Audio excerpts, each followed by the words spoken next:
Hello, QPR fans, players, TV, home and away.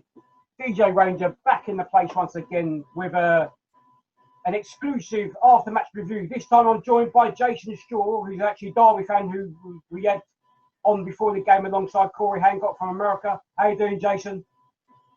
Yeah, a little bit deflated after last night's result, obviously, mate. But yeah, I'm all right. I can imagine, I'm sure any supporters like watching the game of that content last night. It wasn't the greatest, as we were both talking about, and Corey as well, in the pre-match preview. Our games on not notoriously goal fest as such, and it proved it once again last night. From my opinion, all right, great, we got the result, but it was looking like a kind of a snooze fest game once again, if you can put it in that category as such. And first half, I thought we kind of moved the ball around slightly quicker than what yourselves did. And then in the second half, which I expected Derby to come out and play a bit better football, which they did. With the first half, it was just, we both had kind of chances. Obviously, we didn't score, we didn't put them away. I think, from my opinion, I think in general for the whole game, I think whoever scored the first goal was going to win that game. I would have thought, going on the balance of how we've both been playing in recent time, both kind of struggling. Okay, you guys having some players out and then actually coming back into the side, and we're just defensively as a team, we weren't great as such. And last night I thought, okay, now obviously with yourself struggling to score and us not, now it's kind of like a mirror image in a way to myself, that maybe that's why we kept the clean sheet, because we were struggling. But I just felt that with our defensive frailties, even with a struggling team, you'd score past us. And unfortunately, someone, it happened and someone's nicked the goal, and this, luckily for myself, it was us. But so I just want to get your perspective on the game as an overall last night from a Derby point of view. Obviously, deflated, like I'm sure I'd be if it was vice versa, the other way round. I'm quite surprised the position that you're in, but the table doesn't lie. And hopefully you can kick on and get up the table. I mean, it's still a long way to go. It's but yeah, just your thoughts and views, Jay, really on the game as an overall. I mean, it's performances like that, DJ, is why Derby are county are where they are at the minute. We've had too many of them. As we mentioned in the preview podcast, without winning, we'd actually played all right the last 3 or 4 games. Expected a decent performance from Derby last night, and just for some reason, well, obviously, evidently for anybody who saw the game, really, it just didn't happen. I thought, to be honest with you, I thought the first half, whilst the quality wasn't massively there, I thought the tempo of the game actually in the first half was quite good. But I think Derby actually struggled to cope with the tempo that QPR were playing with. And we do tend to try and set up so we hit on the counter-attack. Even when you're at home, that's not probably the right way to play. But I noticed, obviously, you were getting the ball in there, you'd got some good opportunities, and we were trying to break quick at a quick tempo. But our passing was awful. Our passing was it was just nowhere last night. We couldn't knock 3 balls together. And of course, that ultimately is always going to cost you. Like you said, a couple of chances for both sides. Landon Dykes, probably 9 times out of 10 puts that chance away. It's the keeper's managed to get to it. Fair enough. There was a couple of other times where I thought you attacked well. Dickey at the back looked pretty solid, to be perfectly honest with you. Obviously, probably himself should have scored. Was it second half from a corner? Yeah. But I mean, like you say, in terms of Derby, I mean, we created 1 or 2 chances, but it doesn't really matter who you're playing. At the end of the day, when you're at home, you should be pressing, you should be pushing a little bit more. I think we gave you a bit too much. I think we gave you too much respect. I think we gave you too much of the ball. But that tends to be the way that Koku tries to play and try and pick you off on the counter attack. But when you're at home, we actually changed the formation last night as well. We've been playing 3-4-3, and we went to a 4-2-3-1 last night, which we played last season at times, and we look clueless. We just don't look like we know what we're doing. We look toothless going forward, and we actually don't look strong enough going in defence. Now, I don't think you necessarily had us on the ropes at any point last night, in my opinion. I I don't think either side had either side on the ropes constantly throughout the game. It was kind of like not end to end, but there was like we'd have an attack, you'd have an attack kind of thing, and then Yeah. most of the time it comes to nothing. Obviously with the missed chances, etc., or the attacks got broken up, which is their job anyway. Either way, so that's expected. Yeah, it was obviously with the formation and stuff. I mean, as you mentioned about Rob Dickey, he's a young lad. He's learning. He's come from League One to us. He's had some games where the fans have been on his back because obviously he's made some mistakes. But that's part of the learning curve. Now with the formation with yourself, you're saying like the 4-2-3-1, it doesn't help your team and the players, the squad. I mean, obviously players can adjust, but if that was happening last season, then you think you'd stop playing it. Now, obviously, teams set up against different teams because they play a different style of formation or football, etc. And if that's how we set up against us, then, you were saying about, we had a bit of the ball. Maybe in the first half, we moved the ball around a bit quicker than we did in the second half. Because I generally thought you up your game, you up your tempo of your game, and you were starting to cause us a few problems, which, defensive foul is like alarm bells would start ringing. But I thought we looked pretty solid at the back, even with people throwing at us. But you were still giving chances, which could create a goal. So we dug in because we had to, irrespective of how Derby were playing, and obviously how poor or indifferent your season has been so far. Because it's still at the end of the day, you still got to face a team that's put in front of you. Well, yeah. I mean, at the end of the day, for me, DJ, is you look at the scoreline, and I don't think you can necessarily argue with it. I don't think you could say it wasn't a fair result from it if you was a neutral's point of view. I think both teams kind of huffed and puffed to not great quality, and at the end of the day, it took one moment. It was a brilliant ball in. Caught our centre off. I don't know what he was watching. Shouldn't really be getting caught there on your own penalty box. But at the end of the day, he's been caught, and at the end of the day, it's a goal. And I can't say that Derby did enough to get a point out of the game. Now, with regards, so if you was going to score, you was always going to get the 3 points. Now, with regards to the goal itself, now the lead up to the goal, there was an incident where Dickey actually went in for the ball with one of your players. I can't remember who it was. Yeah, with Jozwiak, yeah. Now, on another day, the ref could have given that as a foul because nowadays with the way football is, etc. and so forth, Jason, players go down very easily.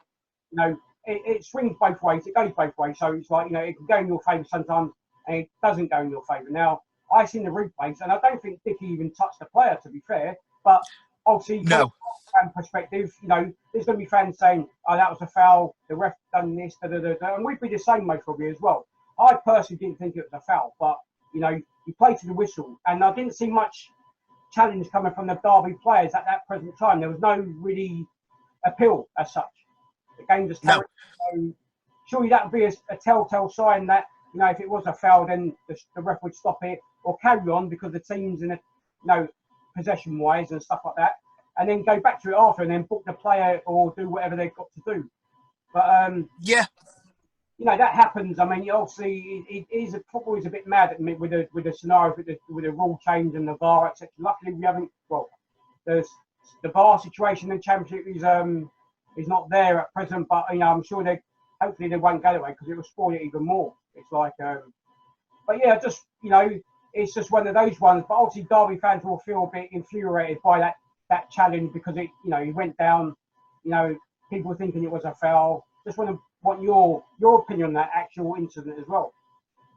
Yeah, no, definitely not a foul, mate. Definitely not a foul. I mean, don't get me wrong; it's a full-blooded challenge. Jozwiak's one of those players for us. I mean, we only got him in the summer, and to be fair, he's been arguably one of our better players. He's very direct as a winger, and he expects the challengers to come in. And he's done it once or twice. He's gone down with minimal contact. And I mean, don't get me wrong, if it wins you a penalty in the 90th minute in a game, you say fair enough. But in the general play of things, it's not a foul. It's a good challenge. I'd have probably seen in games where referees, regardless of him, getting the ball or touching the player or whatever, the the look of the tackle was a bit strong. I agree. He looked like it was pretty strong, as you say. But I suppose. But the ref was in a perfect position, DJ. The ref was 5 yards away. He could see it. Yeah, so obviously, and if he doesn't, as much as the fans will think that's a blatant foul or bad challenge, yeah, no. I mean, he's obviously seen it as good to carry on. Otherwise, he would have blown up and booked the player. Oh, absolutely. Sent him off. And I think there's too many times there where you can pull it back for that incident there, but you've still got another 10 seconds of play before the goal goes in. So you can still cut the cross out. You can still defend your marker. Yes. There's still things, and Derby got caught out at the back. It was the one ball pretty much all night that caught the back line out. And at the end of the day, it goes in the back of the net, and that's why QPR walk away with the 3 points. I mean, the only other one I would have maybe was the Dykes header, which obviously got above his man. Yeah. He's quite tall, I think. I don't know how tall. He does seem a big lad, and our back line's not the tallest. So it has to be said. Above his marker, and obviously, where from our point, he looked easier to score. But the keeper made a good save. I have to give the keeper some credit there. He did make a good save on that one. But with regards going back to, like, as you said about after the Dickey incident with the challenge or the tackle, whatever. A lot of fans, I mean, I don't know about other teams, but especially with QPR, like now, at Barnsley, we lost 3-0 midweek before the Cardiff game. Dickey gave a penalty away, but going back to initial where the play started from where the before them getting the penalty, that's where you got to initially blame the player or blame the person who's going to put blame on anyone. Dickey was the last part of that manoeuvre from Barnsley, which caused the penalty. Is he's tugging down, but it actually started with Bond giving the ball away on the halfway line. That's where it initially started from. Had he not given it away, then that possible penalty may not have happened as such. You don't know. It's always but as you just quite rightly said there as well, you still had time afterwards to actually cut out the cross, etc. and so forth. What's the feeling now amongst fans with Koku now with his job? Is it on the line now? More pressure? Will they give him more time? I think it's one of those. It's a lot of fans have lost patience with him. Yeah. I mean, to be honest with you, you saw it for your own eyes last night. That's not the way a team that's been challenging in the playoffs for the last 10 seasons should be playing. It's as simple as that. And as we said on the preview, one of the things that we said as fans was the early part of the season, there were players missing. And we were getting used to a new system that we'd only been practicing for 4 weeks in pre-season. It looked disjointed, but then all of a sudden it started, once we got certain players back in the right positions, it started to click. Yeah. And then, like we said on the preview, when you've beaten Norwich, you've picked up a result against Bournemouth away, you've picked up a result and should have beaten Forest away. We've taken a point from Cardiff, who made the playoffs. They're positive signs. But then to churn out a performance like they did last night, it resets all that good work. And we're seeing that too many times under Koku for the last 18 months. We'll get a couple of half-decent performances. And they're not brilliant, but they're half-decent. And you think, right, we started to get somewhere. The corner's starting to turn. And then they churn out a performance like that. And don't get me wrong, you can't be brilliant all the time. We know that. But it's chances are now we move on to we play Barnsley on Saturday at home. And chances are we'll have a very, very similar performance. And it's getting harder and harder to defend the man. It really is. Some of his tactical decisions aren't the greatest. He is very defensively minded, which is fine, but I don't necessarily think it works in the Championship. And it's actually been announced today that the takeover that is meant to be happening was waiting for EFL approval, and apparently it's been given the green light today in a meeting. So chances are that a new owner of Derby will be within the next couple of weeks, and you would have to suggest he's on borrowed time, Yeah. I don't think anything's going to change until the takeover is finished, because there's obviously legalities with contracts and that kind of thing. So there's probably nothing Derby can do too much of. But I'd be very, very surprised if this guy's still in charge by Christmas. I really would, because unless there's a huge turnaround, which in the last 18 months has shown no signs of. I mean, like I say, we changed the formation last night to a formation that we've played previously and we can't play. Why is he doing that? He did say in his interview after that he was to try and match up with QPR, try and counter what QPR were doing. That's great, but when you're the home side, you're the ones that have got to, you've got to put the onus on the game. You're the ones who have got to, fans or no fans, you're the ones that have got to dictate the play at home. And I just don't think we did it. We just didn't do it at all last night, and that's a worry. So I would presume that he'll go back. I think he kind of admitted it was a bit of a mistake doing what he did. But this guy's a 50-whatever-year-old experienced manager and World Cup winner and whatever else he might well be. He shouldn't be making mistakes like that. Yeah. And I think that's probably it's some of the tactical decisions that he makes is actually what's really starting to annoy Derby fans more than anything, because they think that if he didn't make those, the team would be doing better. That's obviously a difficult one to argue, but I think time's running out for him, unfortunately, because I've always been one that I actually think he brings a style of football that's half decent, and I wish he'd have achieved something with Derby. Unfortunately, I just can't see it happening.